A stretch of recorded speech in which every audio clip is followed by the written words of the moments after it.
హెచ్చరిక, దైవజనుని హెచ్చరిక.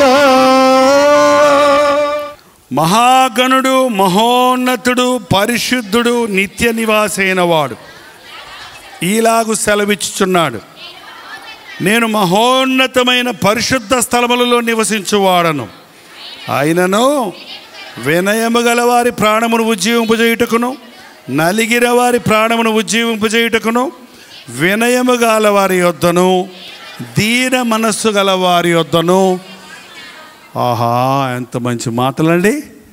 నేను మహాగణుణ్ణి, మహోన్నతుణ్ణి, పరిశుద్ధుడను, నిత్య నివాసిని, మహోన్నతమైన స్థలాల్లో నివసించువాడిని. అయినను వినయము గల వారి వద్ద ఉజ్జీవింపచేయుటకు, నలిగిన వారి ప్రాణమును ఉజ్జీవింపచేయుటకు, విరిగి నలిగిన వారి వద్దకు వచ్చిపోతానన్నాడా?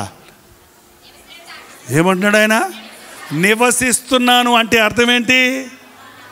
మన దగ్గరే ఉంటున్నాడు ఆయన. దేవుడు మన హృదయాల్లో ఉండటానికి, నివసించడానికి ఆశపడుతున్నాడు. ప్రభువు నాకు తోడై ఉన్నాడు. దానియేలుని ప్రార్థన చేస్తే, ప్రార్థన చేసిన వాళ్ళని సింహాల గుహలో వేస్తాము అని ప్రకటన చేశాడు రాజు. మానేశాడా ప్రార్థన? యథావిధిగా ముమ్మారు మోకాళ్ళలోని ప్రార్థించాడు. సింహాల గుహలో వేశారు. ఏమైంది? తినేసేయా? ఏంటంటే పొద్దునే రాజుగారు అన్నాడు, నీవు నిత్యము జీవించుచున్న నీ దేవుడు నిన్ను రక్షించాడా? రక్షింపగలిగాడా? నా దేవుడు సింహాల నోళ్ళు మూయించాడు. నా దేవుడు నాతో ఉండి తన ప్రసన్నతతో ఉంచి నన్ను సింహపు నోటి నుండి తప్పించాడు. గర్జించు సింహంలో తిరుగుతుందండి సాతాను. ఎవడిని మిగుదునా అని. చాలామంది అంటారు యేసుప్రభు నమ్ముకున్నాకే మా కష్టాలు ఎక్కువైనాయి అని. నిజమేనా? నిజమేనా కాదా? నిజంగా చెప్పండి. నిందలు, కష్టాలు, అవమానాలు ముందున్నాయా, ఇప్పుడున్నాయా? మా సంఘం మెడ్రాస్లో ఒక ఆయన తాగుబోతే ఆయన మారాడండి. ఉపవాస ప్రార్థన 2 గంటల దాకా ఉపవాస ప్రార్థన చర్చిలో ఉంటాడు. ఇంటికి వెళ్ళి తలుపు తడితే భార్య తలుపు తీయదంట.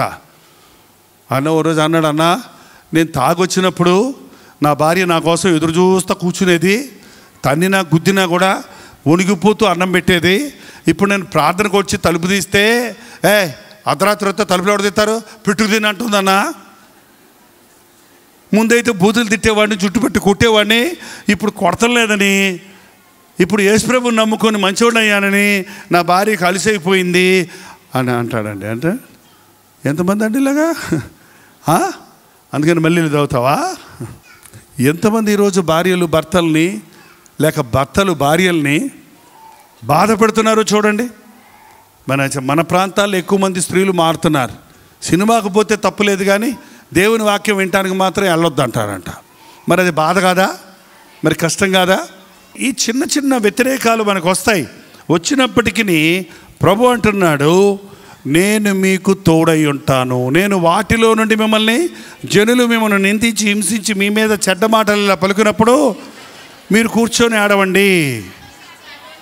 ఏడవలేదు కదా?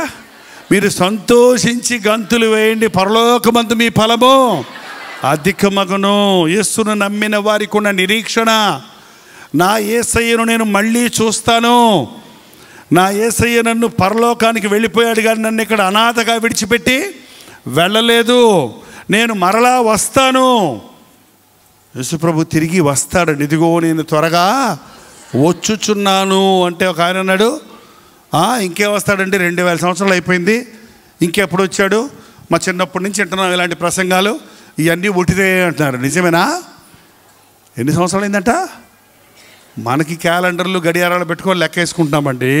ఈ దేవుని దృష్టికి 1000 సంవత్సరములు ఒక దినము 1000 సంవత్సరాలు అంటే 2000 సంవత్సరాలు ఎంత అన్నమాట ఆయన దృష్టికి? 2 రోజులు అంటే చాలా ఆలస్యమా? 2 రోజులు అయిందంటే వచ్చేస్తాను అన్నాడు.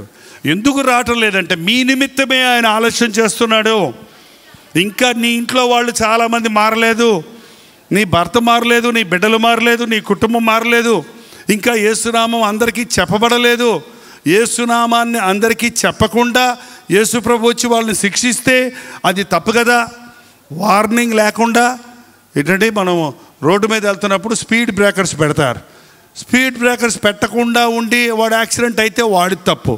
స్పీడ్ బ్రేకర్ ఉన్నా కూడా వాడు ఎగిరి దూకితే ఎవరి తప్పు?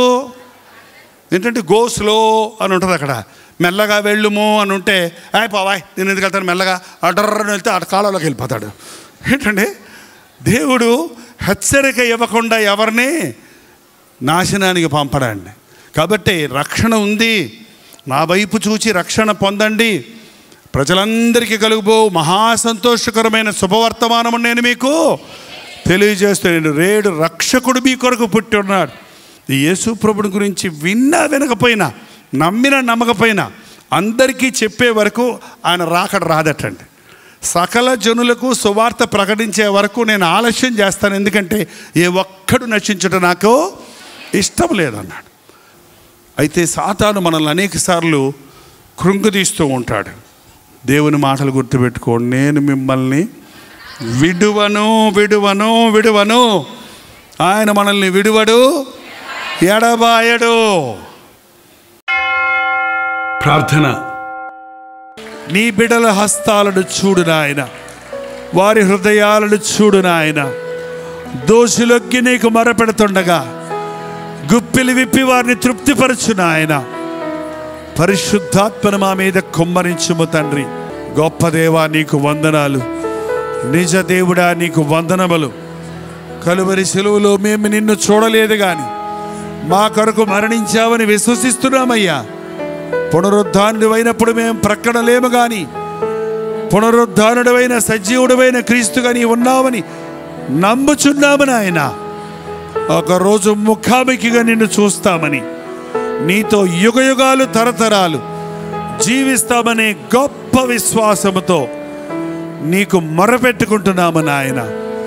ఈ భూలోకంలో ఉన్నంతకాలం సాతాను కట్ల నుంచి మమ్మల్ని విడిపించయ్యా. సాతాను ఉచ్చులలో నుంచి విడిపించము నాయన.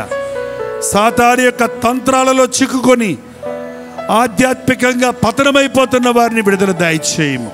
యేసు క్రీస్తు నామములో అడుగుచున్నాము తండ్రి. మన తండ్రి అయిన దేవుని యొక్క ప్రేమయు, కుమారుడైన క్రీస్తు యొక్క కృపయు, ఆదరణకర్త అయిన పరిశుద్ధాత్మ యొక్క సహవాసమును కూడి వచ్చిన మనందరికీ ఇప్పుడును సదాకాలమును తోడై ఉండును గాక. ఆమేన్.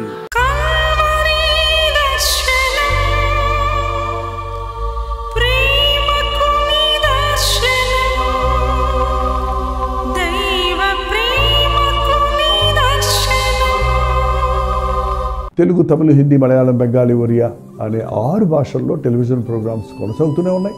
భారభరితమైన పరిచయంలో మీరు సహకరించాలని ఆశిస్తే ప్రభువు మిమ్మల్ని ప్రేరేపిస్తే మీ విరాళాలు, కానుకలు డాక్టర్ జై ఫౌండేషన్స్ అనే ట్రస్ట్ నెంబర్కి మీరు పంపించవచ్చు. అవి నేరుగా టీవీ ఛానల్స్కి వెళ్తే అందులో ఏది మేము మా సొంత పరిచయం కొరకు ముట్టుకోవటం లేదు, వేరే పరిచయం కొరకు ముట్టుకోవటం లేదు. టెలివిజన్ పరిచయలో ఇంకా సువార్త అనేది వారికి అది అందించాలని ఆశతో ఒక 20 సంవత్సరాలుగా కొనసాగుతున్న పరిచయం కొరకు ప్రార్థించండి, మీ సహకారాన్ని అందించండి. ఈ విషయం మీకు ఇంకా ఎవరైనా కావాలంటే 89393939 అనే నెంబర్కి మార్నింగ్ 10 నుంచి ఈవినింగ్ 10 లోపల మీరు ఫోన్ చేయండి, వివరాలు గురించి తెలియజేస్తాను.